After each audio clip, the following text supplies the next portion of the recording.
Hey, how we doing, everybody? Hope everybody is doing fantastic now. I'm a little update. I'm starting to get all my energy back. Not all of it, but a lot of it. And still got a lot of doctor stuff to go to, but I am feeling a little bit better. So we're gonna get back and get to making these jigs and crappie fishing. That way I can get everybody caught up to date, guys and gals. Today, look at here. We're going to use that candy purple Protect paint, just a round 1/16 head, y'all. All right. Not a sickle hook, it's Arbordine hook. Now, purple, y'all, has been on fire around here. I'm telling you, they loving it. I don't know what it is. Purple and white, y'all. Purple and white. Look here, we're going to use that Danville 210 flat wax thread. I use the wax thread. I feel, over the years, I found that it holds my material a little bit better, being the waxed. You don't have to use it. I just prefer the wax thread. Like I say, I think it gives me a better grip on all my material. So we're gonna start our little tagline.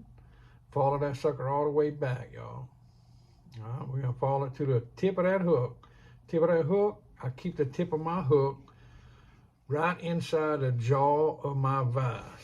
That way I do not, it's not protruding out and I do not hit it. Before I go any further, I'm gonna adjust my vise. That way my hook does not move. All right, so we're gonna use Pearl Flashaboo Magnum. That is Pearl Flashaboo Magnum for our flash, y'all. Everybody knows has been following me for a while. I love that flash. And I believe it gives you the upper hand when you chasing these old monster crappie, y'all. I believe it gives the upper hand. So look, we do not want them the same length. We're gonna cut them separate lengths, because if you cut them the same length, they will stick together, and we do not want that, guys and gals. All right, we gotta find something white here. Oh, look at him! Look at him! Look at him! All right, we got some synthetic bucktail. That's all from Barlow. All right, got a synthetic bucktail, and I do not want a big, huge profile. I don't want a big, huge tail on this sucker. I found that they are, they're chasing that smaller profile. So that is actually 6 inches. So I folded it in half, all right? And we're gonna cut it right down the center, okay? Then we're gonna fold it again.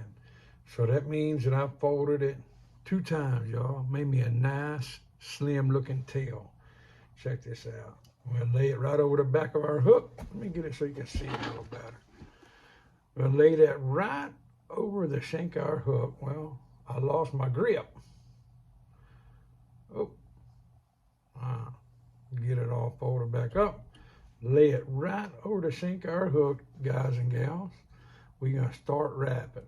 Now this bucktail is not like, neck hackle or regular, bucktail. It doesn't really want to move on you. So you can go ahead and start, getting good tight wrap as soon as you start. Anyway, we wrapped it all the way up to the base of that hand, and we coming back to the point of that hook.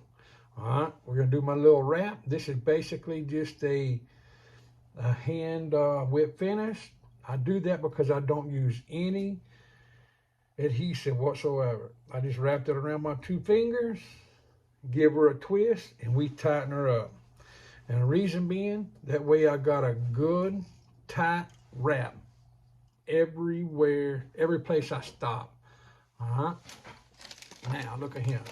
We're going to use this Pearl White New Age Chanel. Check that out. It's this Pearl White, y'all. Woo-wee. And that is medium. That's a medium Pearl White Chanel New Age. I get that at Barlow's too. I do have the Barlow's code, folks, but it does not, hold on, it does not give you a discount now. All it does is tell them where their traffic is from. Now look at that. We're gonna use some of this flash right here. You can get that at Barlow's or eBay or flyfishfood.com. All right. And I'm going to put a little bit, just a few strands in there. All right. And that will give it the extra little pop. All right. Especially if it's a little murky water, something like that. This will actually help it stand out, folks. And I'm going to tell you something. I really enjoy it. I cut me about 3 inches or so, fold it in half. We're going to put it right over the back of that bad boy. All right. Line it up straight with the base of that head, and we're going to tie it in. All right. You don't have to do that, but look, when I'm chasing them monster crappie now, I want, you know, I want the advantage on them crappie, y'all. Ooh-wee, I'm telling you. Now, you don't have to put too much, you know, that flash on there. Just enough to give it something to stand out, folks. All right, now we're going to go in with our New Age Chanel. You notice that I stripped that back. All right, strip the Chanel off straight to the thread. I do that way I know I get a good tie. All right, so we're going to lay that sucker right across the back of that hook shank. Okay, whoop. We're going to tie her in. All right, I want good, solid wraps from the point of that hook to the base of that head. I want it wrapped in good. I don't want to miss nothing because, like I say, I don't use any type of adhesive. And I don't want it coming loose.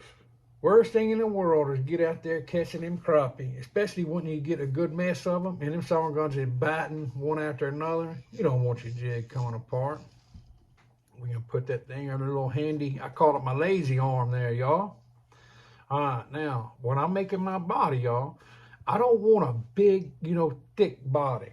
All right, I want a good, you know, sleek, nice-looking body. I want it uniform. All right, we're going to start wrapping. This, I know everybody that's been following me knows this is a Peak rotary vise. But if you don't know, I use a Peak rotary vise, and I've got a ton of vices here, y'all. I just prefer the Peak. And once I started using a Peak, man, that was years ago now. Once I started using a Peak rotary vise, I fell in love with it. Anyway, when we get to the base of our head, we're going to do a couple of wraps in front of that thread. We're going to flip around, go behind it, do you a couple of wraps on the back side of it. All right? Then a couple of wraps on the front side of it. When you get it done, these are Singer brand curved tip scissors, all right, from Hobby Lobby. I love that curved tip. Reach in there and cut that off. You are done with that. I use a whip finisher when I'm teaching people how to tie a jig. Reason being, it's easier for me to show them with this tool than it is with my hand. All right. We're going to go over that top lip.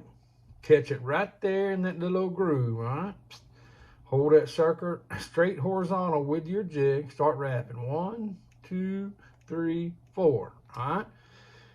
When you get to your fourth turn, push the bottom toward the jig head, all right? It popped right off the bottom. Pull your thread, pop right off the top. Now, everybody knows that I like to build that thread up. So I do it, you know, do it twice. And I wrap it, you know, several times. I want to build that thread up. You see what happened right there? I had a nick in my thread. And I always try to look at it before I start, but I missed that. I got excited, guys and gals, and I missed it. Anyway, this is just showing you how to do it. And you know what? Everybody makes mistakes, so it ain't going to hurt nothing because I'm going to cover it up. But rule of thumb is you always want to check your thread. Make sure you got good quality thread and make sure it doesn't have any nicks and stuff like that. Woo, guys and gals, woo-wee, that is a slab slayer, y'all. I ain't lying to you. See how the thread was all frayed out? I'm going to have to pull some off. I just pull some off. Make sure there ain't no bad spots. We'll throw that in the trash. Anyway, guys and gals, that is it. Look at that. I'm telling you, boys and girls, ladies and gentlemen, woo-wee, that's a fine-looking jig. Them crappies that smoke it down, y'all. I am not lying. Look at that. Golly Moses. I'm going to put that thing to work tomorrow. We going to Lake of the Pines, and we going to get on them big crappie, y'all. Look here, I appreciate y'all watching. I hope you enjoyed it. I hope you learned something. God bless each and every one of y'all. If you got any questions, leave it in the comments, or text me, email me, however you want to do it. And like I say, I do not mind. I will answer any questions you got. Like I say, thank you for watching. God bless y'all. We'll see y'all next time.